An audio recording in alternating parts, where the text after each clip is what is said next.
தங்கச்சி வீட்டுக்கார மாப்பிள்ளை நம்ம கடைக்கு வர மாதிரியே தெரியுதே. எதுக்கு வராரு? என்ன விஷயமா இருக்கும்? அம்மா ஒருவேளை உங்கள்கிட்ட சண்டை போட்டிருப்பாங்களோ? மாப்பிள்ளை நம்ம கிட்ட கேட்க வராரோ? மச்சான், சுத்தி முத்தி பார்த்தா அந்த கிழமை மாமனார ஆளக்காரான். பெரிய மச்சாங்கிட்ட எப்படியாவது பேசி பணத்தை ஒரேடியா கறந்துடணும் இன்னைக்கு. சொல்லுங்க மாப்பிள்ள, எதுக்கு வந்திருக்கீங்க? என்ன விஷயம்? எதுவும் வீட்டுல வந்து சண்டை போட்டாங்களா? ஐயோ மச்சான், அதெல்லாம் எதுவும் இல்ல. அத்தை அப்படின்னா சண்டை போடுறாங்க. சண்டை போடுற ஆள் மாதிரியா இருக்காங்க. என்ன விஷயம் மாப்பிள்ள? அதாவது மச்சான், உங்ககிட்ட ஒரு முக்கியமான விஷயம் பேசணும். அதுக்காக தான் வந்திருக்கேன். என் மாமனார் ஆளக்கானா? முக்கியமான விஷயமா வெளியே போயிருக்காரு. ஓ அப்படியா, சரிங்க மச்சான். என்ன விஷயம்னா, எதுவா இருந்தாலும் தயக்கம் இல்லாம சொல்லுங்க. அங்க என்ன விஷயம் நடந்துச்சுன்னு அப்பாவே சாயந்தரம் தான் என்கிட்ட எல்லாமே சொன்னாரு. அம்மா கூப்பிடுறதுக்கு வர மாட்டேன்ட்டாங்க. வியாபாரம் எல்லாம் எப்படி போயிட்டு இருக்கு மச்சான்? வியாபாரம் தானே ஓரளவுக்கு பரவாயில்ல. ஆடி மாசம் கல்யாண சீசன் எதுவும் கிடையாது. எந்த முகூர்த்தமும் வைக்க மாட்டாங்க. அதனால டீ கடைக்கு ஜாமான் வாங்குறது ரெகுலர் கஸ்டமர் தான் வாங்கிட்டு போறாங்க. அப்படியா மச்சான்? ஆவணி மாசம் முகூர்த்தம் வந்துச்சுன்னா கடை பிச்சுட்டு போகுமே. எல்லாம் அப்புறம் பாத்துக்கலாம். என்ன விஷயம்னு சொல்லுங்க. நம்ம எதுக்கு வந்திருக்கோம் இவங்கிட்ட பேசுறதுன்னு இவனுக்கு எதுவுமே புரியாதாக்கும். நம்ம கிட்ட கேட்கலாம் எதுக்கு வந்திருக்கீங்கன்ட்டு. இல்ல மாமா எங்க வீட்டுக்கு வந்தப்ப கூட ஒரு வார்த்தை கோவமா என் மேல பேசிட்டாரு. அச்சோ, என்ன மாப்பிள்ள சொல்றீங்க? என்ன பேசிட்டாரு? அப்பா எது சொல்லியிருந்தாலும் நான் உங்ககிட்ட மன்னிப்பு கேட்டுக்கிறேன். அதெல்லாம் இல்ல மாப்பிள்ள, அதெல்லாம் உங்ககிட்ட சொல்லாம இருக்க முடியல. என்னன்னு சொல்லுங்க மாப்பிள்ள, அப்பதானே எனக்கும் தெரியும். வேலைக்கு போகாம வீட்டுல இருக்க போல இருக்கு. நான் கொடுத்த 5 லட்சத்தை வச்சு நீ குடும்பம் ஓட்டுறியான்னு அப்படி ஒரு வார்த்தை கேட்டாரு மச்சான். அச்சோ, என்ன எங்க அப்பா உங்ககிட்ட இப்படி பேசியிருக்காரு? விஷயம் எனக்கு தெரியாது மாப்பிள்ள, நீங்க சொல்லிதான் எனக்கே தெரியுது. அது இருக்கட்டும் மச்சான், அவங்க மாப்பிள்ளை உரிமையா திட்டுறாரு, பேசுறாரு. அதனால இந்த விஷயத்த நான் பெருசா எடுத்துக்கல. வேற என்ன விஷயம்னா மச்சான், எனக்கு பிடிச்ச இடத்துல வேலைக்கு போயிட்டு எல்லாம் பார்த்தேன். கொஞ்ச நாள் செட் ஆகுது, அதுக்கப்புறம் எனக்கு பிடிக்காம போயிருது. அதனால மச்சான், ஒரு சின்னதா மளிகை கடை வைக்கணும்னு ரொம்ப ஆசையா இருக்கு. சரி, ஏரியா சைடு மளிகை கடை இல்ல. ரொம்ப நல்லது. மளிகை கடை உங்க ஏரியால ஆரம்பிச்சு வச்சீங்கன்னா நல்லா பிச்சுட்டு ஓடுமே. நானும் அப்படிதான் நினைக்கிறேன் மச்சான், நீங்களும் அப்படிதான் நினைக்கிறீங்க. என்ன மச்சான், நல்ல விஷயம் தொடங்குறீங்க, சீக்கிரமாவே ஆரம்பிச்சிருங்க. நல்ல விஷயம் சீக்கிரம் ஆரம்பிக்கிறது ரொம்ப நல்லதுதான். ஆனா அதுக்கேத்த காசு என்கிட்ட இருக்கணும்ல. அதனால என்ன சொல்ல வரீங்க? என்கிட்ட இப்போதைக்கு கடனா ஒரு 10 லட்சம் கொடுத்தீங்கன்னு வச்சுக்கோங்களேன். நல்லா போச்சுன்னா மாசம் கொஞ்சம் கொஞ்சம் காசு அவங்கள்ட்ட கொடுத்துருவேல. அவங்கள்ட்ட கேட்கலான்னு வந்திருக்கேன். எனக்கே சங்கடமா தான் இருந்துச்சு, எப்பறம் அதை உங்கள்ட்ட கேட்கலான்ட்டு. நம்ம மச்சான் ஆச்சு, நமக்கு உதவி செய்யாம போயிட போறாருன்ட்டு கேட்டுட்டு போலான்னு வந்தேன். எனக்குன்னு ஒரு மளிகை கடை ஆரம்பிச்சேன்னா எப்படியோ உங்க தங்கச்சி நம்ம வீட்டுக்கு வந்துட்டா, பையனும் என் வீட்டுக்கு வந்துட்டான். நாங்க குடும்பஸ்தமா சந்தோஷமா இருக்கோம். ஆனா என்ன, எங்க அம்மாக்கும் உங்க தங்கச்சிக்கும் அடிக்கடி சண்டை வந்துட்டே தான் இருக்கும். அதெல்லாம் பெருசா எடுத்துக்க வேணாம். ஊருக்குள்ள மாமியார் மனுக்கு சண்டை இல்லாம இருக்க போது அப்படின்னு நினைச்சிட்டு போயிட்டே இருக்க வேண்டியதுதான். நான் ஒண்ணு மாப்பிள்ள, அத்தையும் வீட்டுல தானே இருக்காங்க மாப்பிள்ள. அதனால அதுக்கு செலவு போக பார்த்தா சொல்றது எல்லாமே புரியுது மாப்பிள்ள. பார்த்து நல்லதா செஞ்சு கொடுத்தீங்கன்னா நானும் கடையை வச்சு நல்லபடியா பொழைச்சுக்குவேன். மாமா சொல்ற மாதிரி ஓசியில வீட்டுல இருந்துட்டு நான் கொடுத்த காசு நீ பொழைக்கிறியான்னு பேச்சு வராதுல. சொல்றது எல்லாம் சரிதான் மாப்பிள்ள. கடை வைக்கணும்னு நினைக்கிறீங்க, அதுவும் நல்லதுதான். ஆனா பணம் கொடுக்கற விஷயத்த நானா செய்ய முடியாது. கிட்ட எதுவும் கேட்காம நான் எதுவும் செய்ய முடியாது. அதை என்ன மாப்பிள்ள அப்பா கிட்ட கேட்கறது? கடையே உங்களாலதான் நல்லபடியா ரன் பண்ணி போயிட்டு இருக்கு. வந்து முழுசா கடையை பாத்துக்கிறாரு. இல்ல வராரு, சாயந்தரம் வராரு, மத்தியானம் ரெஸ்ட் எடுக்கிறாரு. எனக்கு பணம் கொடுக்கற விஷயம் எல்லாம் அவர்கிட்ட சொல்லுங்கிறீங்களே. என்ன மச்சான் இப்படிலாம் இருக்கீங்க? உங்க தங்கச்சி புருஷன் நானு, உங்க அம்மா எல்லாம் எங்க வீட்டுலதான் இருக்காங்க. சாரி மாப்பிள்ள, அம்மான்னு சொல்லிட்டேன். என் அத்தை, உங்க அம்மா இல்ல, என் அத்தை மாப்பிள்ள. அத்தையும் நல்லபடியா பாத்துக்கணும்ல. புரியுது மாப்பிள்ள, ஆனா அப்பா கிட்ட கேட்காம அந்த சொட்ட மண்டத்தலை நான் சொல்றதே காது கொடுத்து கேட்க மாட்டேங்கிறான். எல்லாத்தையும் அவங்க அப்பா கேட்கணும், அவங்க அப்பா கேட்கணும்னு சொல்றானே. இப்படிதான் அவங்க கிட்ட நைஸா பேசி பணத்தை வாங்குறது. ஒரு புள்ள பூச்சின்னு ஆல்ரெடி எனக்கு நல்லாவே தெரியும். அப்படி இருந்து இன்னமும் அவங்க அப்பாட்ட கேட்கணுங்கிறானே. இப்ப என்னதான் பிளான் பண்றது? உங்க காலை நினைச்சு கெஞ்சி கேட்கிறேன், எனக்கு உதவி பண்ணீங்கன்னா நான் மேற்கொண்டு கடை வச்சு நல்லபடியா வந்து உங்க காசை நான் திருப்பி கொடுத்துருவேன். உதவுறதுக்கு வேற யார் மச்சான் இருக்கா உங்களை விட்டா? சொல்லுங்க பாப்போம். கூட பிறந்த அக்கா தங்கச்சிங்க அண்ணன் தம்பி யாரா இருந்தாலும் பரவாயில்ல. நான் ஒத்த ஆளு உங்க தங்கச்சி தான் கல்யாணம் பண்ணிருக்கேன். நான் உங்ககிட்ட கேட்க வந்திருக்கேன். எனக்கு உதவி பண்ணுங்க மச்சான். இல்ல மாமா என் வீட்டுக்கு வந்து நீ வேலை இல்லாம வீட்டுக்குள்ளாரதான் இருக்கியான்னு சொல்ல வார்த்தையை கேட்டு மனசு ரொம்ப வெம்பி போகுது மச்சான். நானும் கடையை வச்சு நல்லபடியா ரன் பண்ணு தான் நினைக்கிறேன். இதுக்கு எப்படியாவது ஹெல்ப் பண்ணுங்க மச்சான். இதான் நான் முழுசா நம்பி இருக்கேன். அப்பா ஆல்ரெடி 5 லட்சம் பணம் கொடுத்தாரே மாப்பிள்ள. 5 லட்சம் கொடுத்தாருதான், இல்லன்னு சொல்லல. உங்க தங்கச்சி அந்த 5 லட்சத்தை வாங்கி வச்சுக்கிட்டு எங்கிட்ட காசையே கொடுக்க மாட்டேங்கிறா. என்ன மாப்பிள்ள சொல்றீங்க? மச்சான் இப்ப வீட்டுக்கு வந்தால லட்சம் பணம் எங்க குடுங்கன்னு சொல்லி சண்டை போட்டு அந்த 5 லட்சம் பணத்தை என்கிட்ட இருந்து வாங்கிட்டா. அச்சோ, அதனாலதான் மாப்பிள்ள என்ன பண்றதுன்னே தெரிய மாட்டேங்குது எனக்கு. இப்போதைக்கு உயிரோட இருக்கலாமா இல்ல செத்து போயலாம் கூட எனக்கு தெரிய மாட்டேங்குது மச்சான். என் நிலைமை அப்படி ஆயிருச்சு. என்ன மாப்பிள்ள இப்படி ஒரு வார்த்தையை சொல்லிட்டீங்க? தங்கச்சி கல்யாணம் பண்ணிருக்கீங்க, நீங்க வீட்டு மாப்பிள்ள, நீங்க இப்படி ஒரு வார்த்தையை சொல்லலாமா? அழுகை நிப்பாட்டுங்க மாப்பிள்ள. சரின்னு சொல்ற வரைக்கும் சரி அழுகை நிப்பாட்டுங்க மச்சான். சின்ன மச்சான் இருக்கானே, உங்ககிட்ட போய் கேட்கலாமே, ஏன் என்கிட்ட வந்து கேட்கறாரு அப்படின்னு நினைச்சுக்கலாம். நீங்க அந்த மாதிரி நல்ல மனசு வேற யாருக்கும் வராது மச்சான். ரொம்ப உயர்ந்தவர், ரொம்ப நல்லவர். தான் மச்சான் உங்களை தேடி வந்திருக்கேன். ஏன்னா பரணி கிட்டே நான் போய் கேட்கலாம்ல. பரணி அப்படி கிடையாதுல்ல, ரொம்ப கரரா இருப்பான். கேட்ட உடனே அப்படிலாம் பணத்தை எல்லாம் கொடுக்க மாட்டான்ல. ஆனா நீங்க கஷ்டப்படுறவங்களுக்கு நிறைய உதவி பண்ணிருக்கீங்க. உங்க மச்சான் நான் ரொம்ப கஷ்டத்துல வந்திருக்கேன், எனக்கு உதவி பண்ணுவீன்னு நம்புறேன். பிளீஸ் மச்சான், எனக்காக இப்போதைக்கு ஒரு 10 லட்சம் பணம் கொடுங்க. என்னால ரன் பண்ணதுக்கு அப்புறம் கண்டிப்பா அந்த பணத்தை நான் திருப்பி கொடுத்துருவேன். சரி மாப்பிள்ள, அழாதீங்க. சரி மச்சான். ஒண்ணு, இந்த விஷயத்த உங்க அப்பா கிட்ட மட்டும் சொல்ல வேணாம். என்ன மாப்பிள்ள சொல்றீங்க?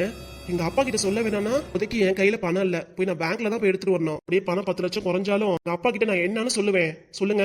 சொல்றதா கரெக்ட் தான் மச்சான். மாமனார் கிட்ட எதையாவது சொல்லி சமாளிச்சிருங்க மச்சான். அப்பா கிட்ட நான் என்னத்தன்னு போய் சொல்லி சமாளிக்கிறது? நானு அப்பா கிட்ட எந்த விஷயத்தையும் மறைக்கவே மாட்டேன். எந்த விஷயத்த ஒளிவு மறைவு இல்லாம அப்பா கிட்ட எல்லாத்தையும் சொல்லிடுவேன். அப்பா ஆரம்பிச்ச கடை நல்லபடியா ரன் பண்ணி கொண்டு போயிட்டு இருந்தாரு.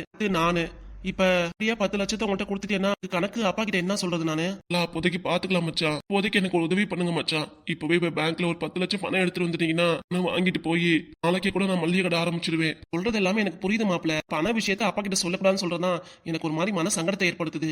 நான் சொல்றதை மட்டும் கேளுங்க. அப்பா ஒரு 10 நிமிஷத்துல வந்துருவாரு. நிமிஷத்துல வந்ததுக்கு அப்புறம் அப்பா கிட்ட நேரடியா நீங்களே பேசுங்களேன். என்ன மாப்பிள்ள எப்படி சொல்றீங்க? கிட்ட நான் எப்படி சொல்றது? எந்த முகத்தை வச்சு நானும் பேசுறது? அவர்கிட்ட சொல்றது எல்லாமே எனக்கு புரியுது. அப்பா கிட்ட பேசி பாருங்க. உங்ககிட்ட பணம் கொடுப்பாரு. திருப்பி கொடுக்கணும் அவசியமும் இல்ல. என்ன மச்சான் இப்படி பேசுறீங்க? ₹1 ₹2 இல்ல, சொல்லையா 10 லட்சம் கொடுக்குறீங்க. திருப்பி கொடுக்காம? அதெல்லாம் வேண்டாம் மச்சான், வேண்டாம் மாப்ள.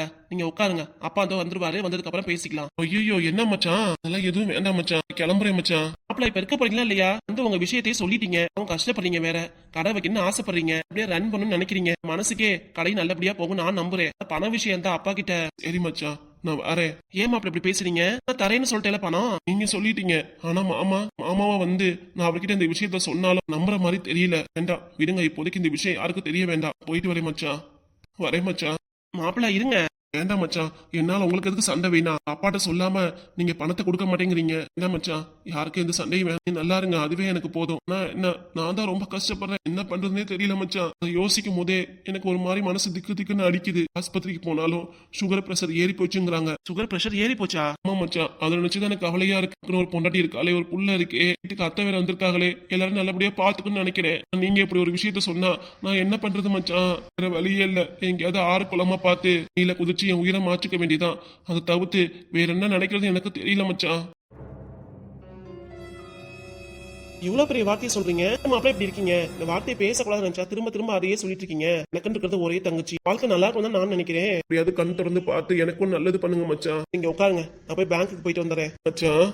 ஒண்ணு இல்ல மச்சான், நான் பேங்க்குக்கு போயிட்டு பணம் எடுத்துட்டு வரேன். உட்காருங்க, ஒரு 10 நிமிஷத்துல வந்துருவேன். அச்சோ 10 நிமிஷம் ஆகுமா? ஆமா மச்சான், லேட் ஆகும்ல. எனவே பேங்க்கு கும்பலா தான் இருக்கும். ஒரேடியே பணம் எடுத்தா அப்ப பேங்க்ல என்ன சொல்றது? சரிங்க மச்சான், பரவாயில்ல, இன்னொரு நாள் பாத்துக்கலாம் மச்சான். நான் வரேன். மாப்பிள்ள சொல்லுங்க மச்சான். சரி இருங்க, போய் பணம் எடுத்துட்டு வந்துடுறேன். எடுத்துட்டு போவீங்க. இந்த ஒத்த வார்த்தை போதும் மச்சான், நான் வாழ்க்கை ஃபுல்லா உங்களை மறக்கவே மாட்டேன். அதெல்லாம் ஒண்ணு இல்ல மாப்பிள்ள, இப்பவே போய் பேங்க்ல போய் பணம் எடுத்துட்டு வந்துடுறேன். சரிங்க மச்சான். ஆனா சொல்லுங்க மச்சான், அப்பா வந்துட்டு இருக்காரு, என்ன பண்றது? மாமா வந்துட்டு இருக்காரா? எங்க? பின்னாடி பாருங்க. மாமா நல்லா இருக்கீங்களா? இந்த கிழமை எதுக்கு இப்போ வந்திருக்கான்? மாப்பிள்ளை என்னமோ இந்த வெகுளி மண்டப்பையன் பணம் தரேன்னு ஒத்துக்கிட்டான். ஆனா இந்த கிழமை கொடுக்க விடுவானா? அச்சோ, இந்த கிழவனுக்கு தெரியாம எப்படியாவது பணத்தை வாங்கிட்டு போலான்னு நினைச்சோம். ஆனா முடியாது போல இருக்கே. இப்ப என்ன பண்றது? இல்ல என்ன சொல்லி சமாளிக்கிறது? தானே உங்களை வீட்டுல பார்த்தேன். கடைக்கு வந்து என்ன நல்லா இருக்கேன்னு விசாரிக்கிறீங்க? டேய் பாண்டி. அப்பா என்னவா, என்ன விஷயம்? நம்ம கடைக்கு வந்திருக்காரு. சொல்லாதீங்க மச்சான், நமக்குள்ள டீலிங் நமக்குள்ளேயே இருக்கட்டும். உங்க அப்பாக்கு இப்ப எங்க அப்பா கேக்குறாரு, நானும் என்னதான் சொல்றது? சும்மா பார்க்க வந்தேன்னு சொல்லுங்க மச்சான். சும்மா பார்க்க வந்தீங்களா? டேய் பாண்டி, உன்கிட்ட தான் கேட்டிருக்கேன். இந்த ஆள் கடைக்கு வந்தாரு, என்ன விஷயமா? பாத்துட்டு போலான்னு வந்தாருப்பா. அப்படியே சொல்லி சமாளிங்க மச்சான். எனக்கு தெரியாம இந்த விஷயம் நடந்துட்டு இருக்குன்னு நினைக்கிறேன். என்ன விஷயம் வந்தாலும் என்கிட்ட சொல்லுடா பாண்டி. இப்படி மறைக்கணும்னு நினைக்காத. நான் எப்ப உங்ககிட்ட எல்லா விஷயத்தையும் மூடி மறைக்கணும்னு நினைக்கணும்? எல்லாம் எதுவும் இல்ல. மாப்பிள்ள சும்மா இந்த பக்கம் வந்தாரு, கடையை பார்த்து அப்படியே பேசிட்டு போனாரு. அப்படியே உங்களையும் கேட்டாரு, எங்க ஆள காணான்ட்டு. தான் சொன்னேன், நீங்க வெளியே போயிருக்கீங்க. இந்த அப்பா பிளாக்கி கஸ்டமரா பார்க்க போயிருக்காருன்னு சொன்னேன்.